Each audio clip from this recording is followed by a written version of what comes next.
Most advice on spotting a fake crypto exchange starts and ends with 4 words. Make sure it's regulated. But that advice is dangerously outdated. Modern scammers don't ignore regulation. They weaponize it by copying and pasting real license numbers from legitimate financial firms straight onto their fraudulent websites. To cut through the marketing, you need a 3-step investigative toolkit: legal entity cross-checking, Whois domain analysis, and algorithmic review filtering. These 3 checks force the data into the light. Instead of reacting to polished web design, you are evaluating the verifiable audit trail that every legitimate financial platform must leave behind. Step 1 starts right on the exchange's homepage. Bypass the promises of high yields and 0 fees, and scroll to the absolute bottom of the page to find the regulatory fine print. You are looking for 2 specific data points down here: the registered legal entity name and the official license number. Keep those 2 details handy and open up the official database of the regulator they claim to be licensed by, like the SEC in the US, CySEC in Europe, or the Financial Conduct Authority in the UK. Most users make the mistake of searching for the exchange's brand name. When the database returns no results, they often assume the platform is simply unregistered or acting under an international umbrella. Do not search by the brand name. Instead, paste the exact license number from their footer directly into the regulator's search tool. If it's a real license number, the database will return an official company profile showing exactly who owns that registration.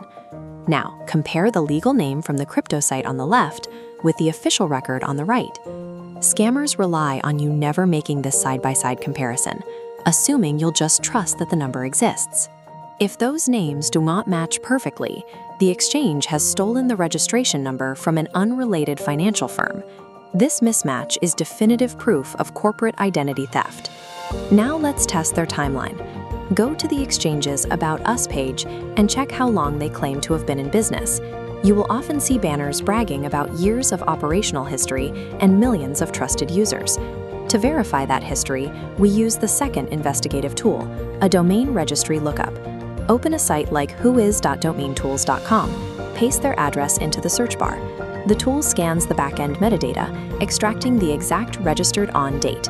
Map that creation date against their marketing, and the timeline collapses.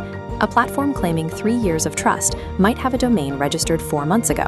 Legitimate institutions don't fabricate founding dates to acquire customers. If the website is younger than the trust it claims to have built, the entire platform is a fabrication. Next, we have to look at reputation. Seeing a glowing 4.7-star rating on an external site like Trustpilot creates a powerful, dangerous sense of security. Scammers build this false security using bot-generated review clustering. They flood these platforms with hundreds of perfect scores to mathematically drown out the 1-star warnings posted by the first wave of victims. To strip away the bots, copy the Trustpilot page URL and run it through an analyzer tool like FakeSpot or ReviewMeta. This bar chart reveals exactly how the algorithm manipulated the score. The analyzer will show a massive drop in the true adjusted star rating.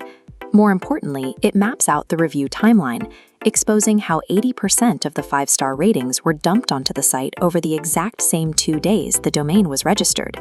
This kind of manufactured consensus is a calculated setup. It is the signature move of an exit scam preparing to trap a large influx of capital before disappearing completely. These checks form a strict zero-tolerance protocol. If an exchange fails the license cross-check, the timeline verification, or the review analysis, you must close the tab immediately. But there is one final operational red flag that overrides everything else: platforms that advertise no KYC, or Know Your Customer policies, for massive withdrawals. This is the US Securities and Exchange Commission building. Platforms advertising high-volume withdrawals with no KYC violate the FinCEN travel rule, which mandates identifying the originator and beneficiary of any transfer over $3,000. Promoting total anonymity for large transfers is an illegal practice for legitimate institutions. So stop trusting slick web interfaces and glowing stars. Take control of your security and apply these 3 forensic checks to any exchange you are currently considering.